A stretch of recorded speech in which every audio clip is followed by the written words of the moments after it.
Bismillahirrahmanirrahim. Assalamualaikum warahmatullahi wabarakatuh. Alhamdulillahi wa kafa allati hasanatuhu la tuhsa wa ala alihi wa ashabihi ahli sidki wat tuqa. Asyhadu an la ilaha illallah wa asyhadu anna sayyidana Muhammadan abduhu wa rasuluh. Ayyuhal hadirun al hadirat Masjid Jami Al-Ajhar Cempaka Putih, usikum wa iyaya bitaqwallah wa ta'atihi la'allakum tuflihun. Amma ba'd. Pemirsa TV One dimanapun berada yang berbahagia, para jemaah yang hadir di Masjid Al-Ajhar Cempaka Putih yang kami hormati. Manusia, dia tidak lepas dalam lingkup waktu. Kita terkurung dalam lingkup waktu yang dalam keadaan 3 dimensi. Masa lalu, masa sekarang, dan masa yang akan datang. Masa lalu harus kita jadikan ibroh pelajaran. Masa sekarang harus kita jadikan jadi kenyataan. Masa yang akan datang harus kita jadikan mimpi dan harus kita mendapatkan surganya Allah Subhanahu wa taala. Memang pada saat ini dan pada saat yang lalu dan yang akan datang, Rasulullah SAW mewanti-wanti banyak sekali fitnah akhir zaman. Fitnah ini tidak hanya datang di dalam rumah tangga, fitnah itu tidak datang juga datang di dalam bertetangga, juga fitnah itu datang di dalam berbangsa dan bernegara. Oleh karena itu, Rasul sangat cinta kepada umatnya supaya umatnya tidak gegana, supaya umatnya tidak gundah, gelisah, galau merana, karena terus didera oleh fitnah akhir zaman. Kemudian Rasul menganjurkan kepada umatnya supaya tidak sedih, tidak murung, dan tidak putus asa ketika fitnah menimpa kita. Apa sabda beliau? Diriwayatkan oleh Imam Muslim an Abi Hurairah radhiyallahu anhu wa ardhah. Ida tasahhada ahadukum falyasta'id billah minal arba. Ketika seorang umatku, orang mukmin dan muslim bertahiyat, bertasyahud akhir, hendaknya dia minta perlindungan dari 4 hal. Yaqul Rasulullah SAW, Allahumma inni a'udzubika min adzabi jahannam. 1. Yang kedua, wa min adzabil qabr. Yang ketiga, wa min fitnatil mahyaya wal mamat, wa min syarri fitnatil masihid dajjal. Kita harus memprotek diri, melindungi diri, melindungi keluarga kita dan melindungi bangsa ini dari keempat fitnah tadi. Yaitu fitnah adzab jahannam. Tentang fitnah kehidupan dan fitnah kematian, ada seorang Nabiullah, Kalamullah, Musa ibn Imran, seorang nabi yang diutus ke kaum Bani Israel. Suatu ketika Nabi Musa sedang mengadakan tausiah di sebuah tempat. Ujug-ujug, apa itu ujug-ujug tuh? Sekonyong-konyong. Ketika tausiah, datang seorang perempuan sedang hamil, datang ke dalam majlis Nabi Musa alaihi salam. Dia berdiri pongah dengan penuh keangkuhannya. Jangan pernah dengerin tausiah Musa, dia itu tukang fitnah. Nih hamil ini perbuatan dia. Bayangkan seorang nabi yang kalamullah, selalu dialog dengan Allah, dituding fitnah oleh seorang perempuan yang sedang hamil dan bicara ke publik. Jangan pernah bicara pesan dan pernah percaya kepada ucapan Musa alaihi salam. Nih buahnya, nih fitnah, kata dia. Nabi Musa beristighfar di situ, astagfirullahaladzim. Bayangkan fenomena ini sering terjadi di Indonesia. Ini fitnah kehidupan. Lantas mari kita lihat bagaimana sikap Nabi Musa menanggapi peristiwa ini. Nabi Musa tersungkur sujud ke hadapan Allah Subhanahu wa taala ketika didera masalah, wasta'inu bis-sabri was-shalah. Nabi Musa sabar, dia tidak lantas berbicara di Twitter, tidak berbicara di WhatsApp, tidak bicara di medsos, tidak. Dia langsung laporan ke Allah Subhanahu wa taala. Kalau bicara di medsos tambah rame atuh. Dia menjerit kepada Allah, tersungkur di hadapan Allah Subhanahu wa taala. Dia bermunajat kepada Allah dengan salatnya dan kesabaran Nabi Musa alaihi salam. Ternyata dia tersungkur di hadapan Allah, Allah kontan jawab. Apa jawaban Allah terhadap doanya Nabi Musa dalam salatnya? Allah menyampaikan, Allah mengirim hidayah kepada perempuan tadi. Mengirim hidayah kepada perempuan tadi, kemudian perempuan itu menyatakan pernyataannya di luar area. Dan dia bicara di publik, dia bicara dengan sungguh-sungguh dan taat. Wahai umat Musa, aku begini ini adalah bukan perbuatan Musa, tapi perbuatan Qarun. Dan Qarun menyuruh saya dibayar supaya bikin fitnah kepada Musa alaihi salam. Akhirnya terbukalah, yang hak itu hak, yang batil itu batil. Maka fitnah kehidupan inilah sebuah fitnah. Kematian juga sama, da'iqah. Kullu nafsin da'iqatul maut. Setiap jiwa yang menjadi warga NKRI pasti merasakan kematian. Seorang mukmin yang soleh, dia bagaikan mengambil sehelai rambut di dalam tumpukan tepung. Lembut sekali. Itu adalah da'iqah, kematiannya orang yang soleh. Tetapi dha'iqatul mautnya orang-orang yang tidak soleh atau orang-orang kafir itu seperti baju sutra yang lembut, terkait kena duri, kemudian ditarik secara paksa. Itulah dha'iqahnya kematian orang kafir. Sakit.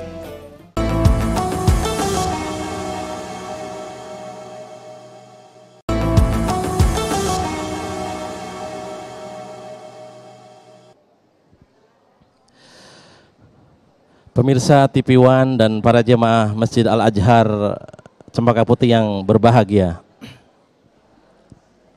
Fitnah kehidupan selalu datang mendera kehidupan kita. Seperti yang terjadi kepada Nabiullah Musa alaihi salam tadi. Namun perempuan tadi mengadakan klarifikasi pernyataannya. Ternyata dia hamil bukan oleh Nabi Musa. Ternyata perempuan hamil itu dibayar oleh Qarun supaya dia memfitnah Musa, karena Qarun kalah pamor dengan Nabi Musa alaihi salam. Dia gunakan kekayaannya Qarun supaya umat berhadapan dengan Qarun, tidak kepada Nabi Musa alaihi salam. Tapi al-haqqu bayin wal batil bayin. Yang benar itu jelas dan yang buruk itu jelas. Selanjutnya tentang fitnah kematian. Tadi fitnah kehidupan, yang sekarang adalah fitnah kematian. Sering sekali di kehidupan kita di Indonesia, oh tuh ada mayit gentayangan gitu kan. Itu tidak mungkin itu mayit, jenazah itu bangkit dari kuburnya, mustahil.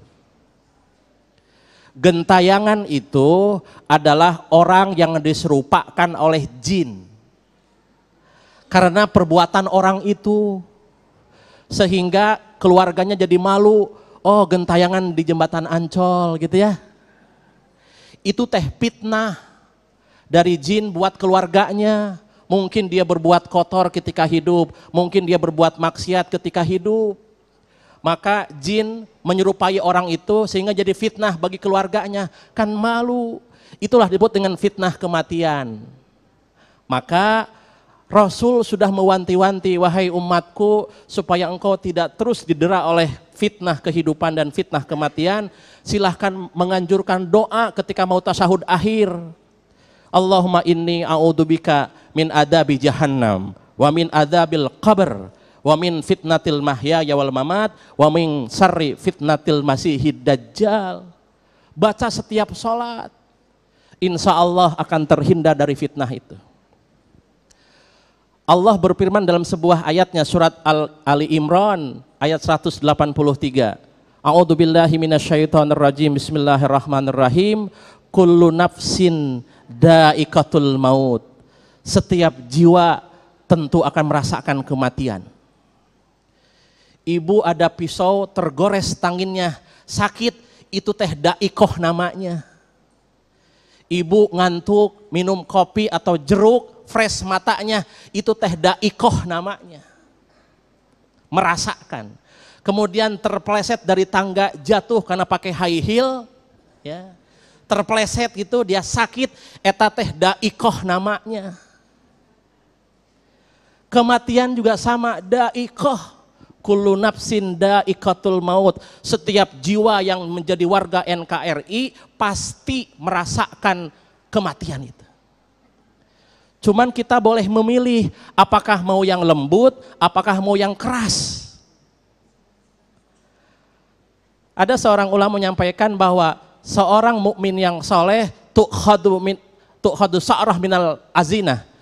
Dia bagaikan mengambil sehelai rambut di dalam tumpukan tepung. Lembut sekali. Itu adalah dha'iqoh, kematiannya orang yang soleh.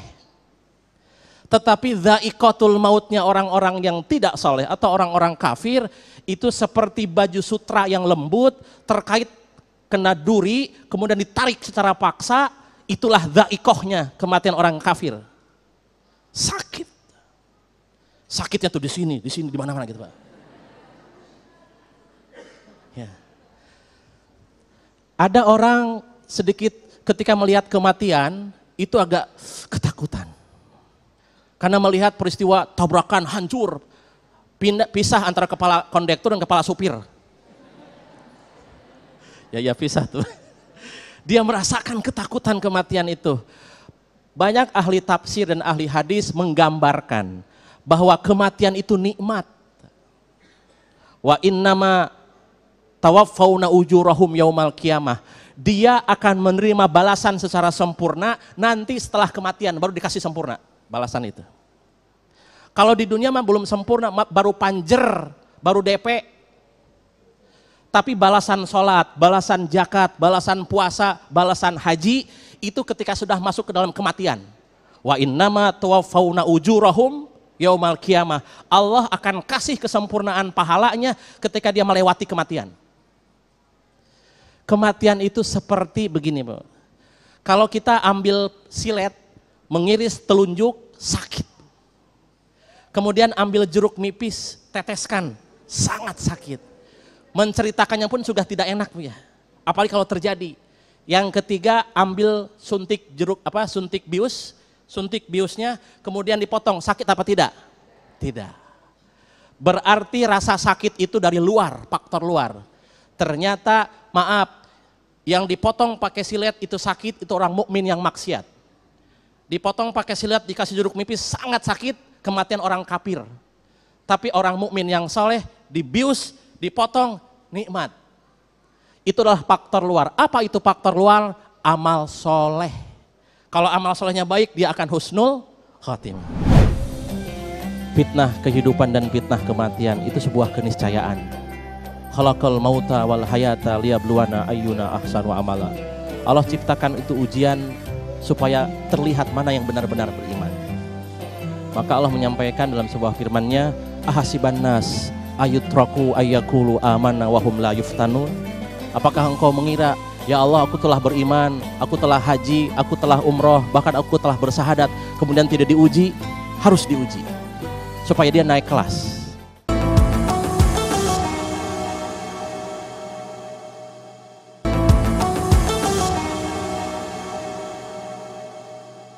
Baik, terima kasih pemirsa, Anda masih bersama kami Damai Nusaku dan kini kita masuki pada segmentasi tanya jawab. Terima kasih bagi Anda pemirsa yang sudah mengirimkan pertanyaan melalui Twitter, namun kami seleksi pertanyaan yang sangat bersesuaian dengan tema kita. Menarik sekali Kang Rasid berkaitan dengan masalah kesabaran dan istiqomah. Kita selalu bertanya, lantas batas seperti apa? Tingkat batasnya itu harus seperti apa ketika kita dikatakan istiqomah dan sabar? Terima kasih. Tadi Bapak menyampaikan Bismillahirrahmanirrahim, ku anfusakum wa ahlikum naro. Jaga dirimu dan keluargamu dari api neraka. Anak, istri itu adalah ladang amal kita. Allah menyampaikan dalam sebuah firman-Nya, Khalaqal mauta wal hayata liyabluwana ayyuna ahsanu amala. Allah ciptakan kehidupan dan kematian. Allah ciptakan yang buruk dan yang baik. Allah ciptakan yang miskin dan yang kaya, supaya Allah ingin tahu mana yang benar-benar iman itu. Kadang ada orang lulus ketika miskin, tapi tidak lulus ketika kaya. Kaya ujian, miskin ujian, sehat ujian, sakit juga ujian. Untuk menjaga itu, yang diuji itu orang yang sekolah. Yang di luar sekolah nggak diuji, Bu. Yang di dalam kampus diuji itu, yang SMA diuji itu. Yang diuji itu yang syahadat. Asyhadu alla ilaha illallah wa asyhadu anna muhammadar rasulullah. Itulah madrasah Islam tuh. Yang tidak pernah syahadat mah tidak akan diuji, bukan ujian, namanya azab. Ujian ini sebuah keniscayaan hidup, mau naik kelas. Entah diuji oleh anak, entah diuji oleh istri, entah diuji oleh jabatan, entah diuji oleh kekayaan. Apakah lulus apa tidak? Kalau ujung-ujungnya di sidang. Nah, supaya kita lulus dari ujian apa saja, Allah berfirman dalam sebuah ayatnya, surat Ibrahim ayat 25. Tu'ti ukulaha kullahinin bi'idni rabbiha. Supaya lulus dari ujian, menjaga anak dan istri dengan 4 cara. Pertama, Al-Quran menggambarkan dengan sebuah metafor, gambaran sebuah pohon. Kalau ibu menjaga pohon bonsai kan dijaga betul tuh. Pertama, supaya itu pohon tumbuh fresh dan dia berbuah, disiramin atau setiap hari. Iman anak, iman istri siramin dengan ilmu. Setelah disiramin baru dipupuk, dikasih pupuk supaya gembur. Apa itu pupuk? Amalan-amalan sunnah. Kemudian setelah dipupuk, jagain atuh keluarganya dengan rasa takut ke Allah. Rasa takut itu rem. Insya Allah terjaga itu keluarga. Dan yang keempat adalah gemburkan tanahnya supaya tanaman tumbuh. Iman tumbuh, Islam tumbuh. Kalau sholat ngefek, kalau haji itu berefek.